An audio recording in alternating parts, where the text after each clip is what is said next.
So at the end of 2024, I quit the coach that I had, and I was being coached for the past 2 years by the same coaching company. And ever since, I've been getting a lot of questions about what's next and how I'm going to be training, especially with a whole year of races in 2025. And today we're going to talk about that.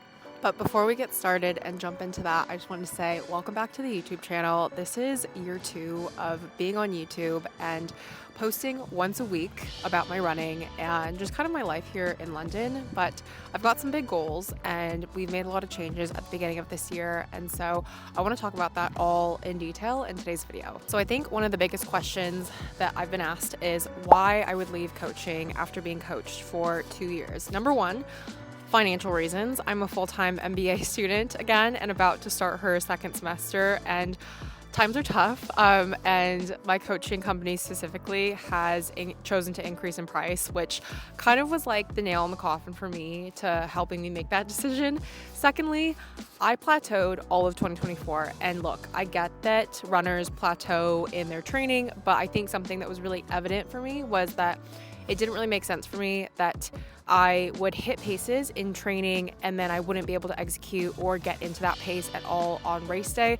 That was very evident to me and it felt very problematic, and it felt just like something wasn't really clicking in my training. And I think that was like a huge reason why I kind of like saw that as a reason to change up my training and sort of shock the body, try something new just to see like what we could do, because I think deep down I've always known that I'm capable of more, that I'm capable of running faster times than my current PBs. And this year my goal is to PB in every distance. We're in week 3 and I've already PB'd 1, which is amazing, but I just know that I'm capable of more. And when you have that gut feeling deep down, I think that the decision to stay where you are and not make any changes would be such a disservice to you, future you. And yeah, I feel like as I'm getting older as well, like I'm only getting closer and closer to my 30s. So I feel like I wanted to make the change now, and here we are.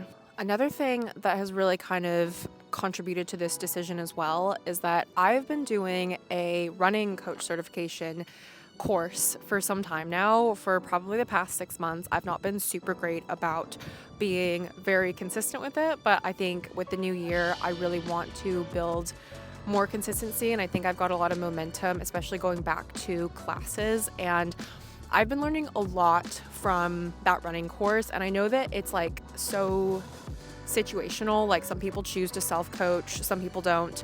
I wouldn't classify myself as being self-coached now. A lot of people think that I'm self-coaching, and I don't want people to think that like just because I'm doing a running certification program doesn't mean that like I at all think that I'm like prepared to coach myself or others. And right now it's more just like a means of learning more about running, even after being in this sport for 4 years, going on 5 years. And so, yeah, that was another big reason that I wanted to make a change. So some of you may have seen me alluding to and kind of holding this book in the background of some of my opening clips. And so currently I am following plans by Pfitzinger, and I know that this is super popular in the running community. Also a little bit maybe controversial to go from having a real life coach to being almost like, following like a training plan from a book. But I think that because I was coached for 2 years, I feel that I've gained a wealth of knowledge from having access to that coach 24/7, asking her loads of questions and just learning from different sessions and learning sort of like what my paces are specifically. So with my old style of training with my coach, she really wanted me to learn how to run to feel and know what certain paces feel like. So knowing what like 5K, 10K, half marathon and marathon pace feel like. I think that that's super key and something that has really helped me become a stronger runner. But I almost feel like now using Pfitzinger's plans are going to help me take it to the next level, because a lot of the sessions that we were focused on weren't necessarily really super useful in a way that like helped me prepare for multiple races at a time. We would kind of focus on one race at a time and then that would be it. Whereas this approach and Pfitzinger's approach sort of has more of like a multi-race approach. So whilst I'm training for a marathon, for example, I'll also be able to include pacing for half marathons, 10Ks, 5Ks. And so this approach in general is kind of just more useful for me. I think it's also just like more exciting in a way. And specifically with the plan that I'm on at the minute, it is from his Faster Road Racing book. And so from that, I've got a 6-week 5K training plan, and it's divided up into 4 different sessions. With my previous coach, I would say that we really only used to do like 3 different types of sessions, and that was like for the bulk of 2024.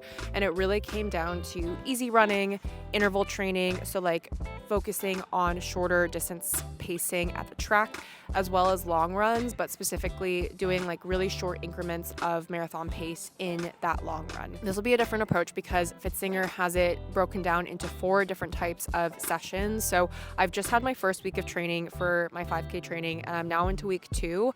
This is broken down into easy runs, long runs, endurance training, as well as lactate threshold.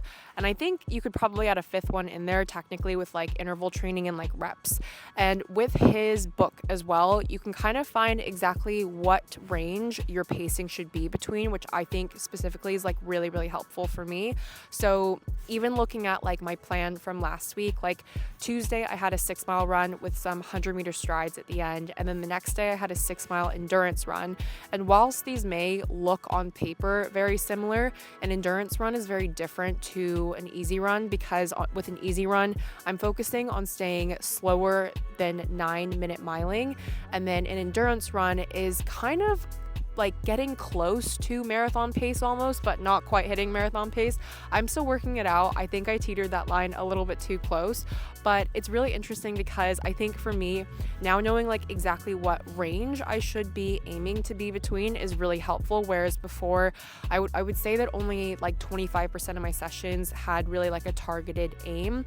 And now it feels like every session I approach it and I sort of know what I'm going into it with. I think another key session that's going to be really helpful for me is lactate threshold sessions, and learning just about lactate threshold in general and how your body builds lactate when you are racing is really interesting. And I talked a little bit about this last year when I did Battersea 10K, and I felt that lactate in my legs build up and really struggled to do the second half of that race. Not only have I learned that in my coaching certification course, but learning it in Pfitzinger's book has just been really interesting. And it almost really just like helps you practice being at that really, really hard feeling like pace. And and I'm explaining this so badly, but over time, your body just gets better and better at holding that pace and being uncomfortable, and just like kind of because you're practicing that training of being uncomfortable, like your ability to stay in that uncomfortableness is just better come race day. And I think you just can learn to trust your body more and know that your body can sustain these paces, and like know that you've practiced this and know that your body has like definitely gone through it. And so as I mentioned, at the moment I am not training for London Marathon. Technically I am doing the 5K 6-week build towards my next 5K race, and then after that we'll sort of jump into training for London Marathon. And if anything, this is acting as a good base build because I am going to be doing 40-mile weeks for the next now 5 weeks. And with the approach to London Marathon, it's going to be similar, not in using the Faster Road Racing book by Pfitzinger, but actually his advanced marathoning book that now actually features a cover with all women, because I know that that was really controversial at first, but I'm really glad to see that the latest edition is all female. But I've heard that the contents of all of the previous books, which we have one of the books, is kind of similar. I don't have it with me today, but it's really exciting because not only does it kind of incorporate strength and like flexibility and working on your form, but it also sort of allows you to choose between mileage weeks. So yeah, I guess what I'm trying to say is I don't feel that I necessarily thrive off of high mileage. I may not know that yet. I tried it maybe one block, and you know, we peaked at around, I think 60 miles, maybe 60 something. And I think realistically at my core, when I focus more on having high quality sessions over just trying to build my mileage, I think that I'm just able to get a lot more out of myself and my training. And I think that that's going to be what will be key for me in my London Marathon training block. Another thing that I actually want to talk about is that I will be planning to make a complete change of how I fuel in 2025. If you've been following me for any amount of time, you know that I usually would fuel myself with Morton, and that was sort of like my go-to brand that I chose to fuel with. It was definitely one that I would have to like almost build my body up and like prepare it and almost like get it back used to like stomaching that, because if anyone has tried Morton, you know that it has a particular taste. And I think between training blocks, I would sort of go and try different gels and just see what else is on the market. And one that I kept coming back to is OTE. And so many of my favorite runners and athletes on social media and YouTube use it. And it's just one that I feel not only has really strong nutrition contents in terms of having super carb gels with 40 grams of carbs, but also they have such great tasting flavors. And gone are the days that I used to be able to look forward to like different tasting gels throughout a marathon. When I first started marathoning, I would have goo gels and I would just like switch between my favorite flavors, but I feel like that genuinely is such an easy way to help you just mentally get through a marathon. And so I'm really excited to kind of switch it up, not only with my training, but my nutrition as well, because I feel like having something like that to look forward to, and also just using something that's a different consistency, see how that works on the stomach and just see how that works with my training, it's going to be really exciting. And I know that they also have such a great lineup of like carb drinks and bars. And I think for me, I never really properly got into Morton carb drinks because they are, again, to me, just really hard to stomach. Whereas OTE has different flavored carb drinks. So I'm really excited to try that as well. And when I have taken carb drinks in the past, they actually really help me. So I would really love to try that again and see if I can get back into it in 2025. But yeah, I'm really excited to make this change. The only other change that I will say I've made that I've sort of talked about here and there is just prioritizing strength a lot more as a runner. And something that I haven't talked about actually on this channel is that in college, I used to be a big high intensity interval training person. I was not a runner. I loved going to the gym. I would like run to the gym at most, but I was not cardio focused. I loved strength. And so I've been really getting back into strength in the gym, and I've been following a runner strength guide that I've talked about a few times. But with that has randomly come a new challenge, and one that I've been kind of interested in. It's a new sort of fitness event that has popped up and absolutely blown up. And I've seen a lot of runners kind of go between like marathoning and this type of event.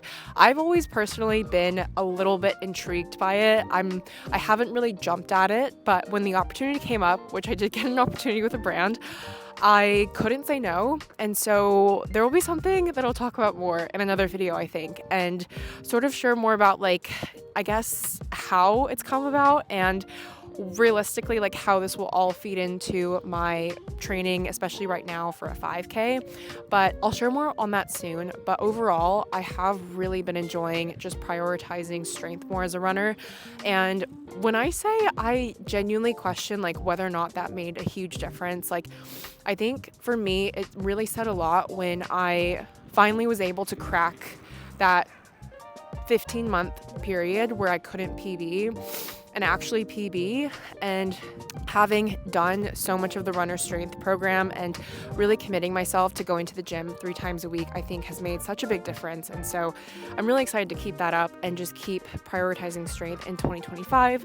Try new classes, try new gym classes. I tried a Barry's class last week and just challenge my body in new ways, because I think that there are so many ways that you can strengthen yourself as a runner that I never really thought about before that I'm excited to explore this year. All right, but that kind of wraps up today's video. I just wanted to share a little update on what training is going to look like this year and just the new styles of training that I'm experimenting with. I will definitely share more on how it all goes. I'm only a week in, but so far I think it's been really exciting to kind of shock the body in a new way and just try something new.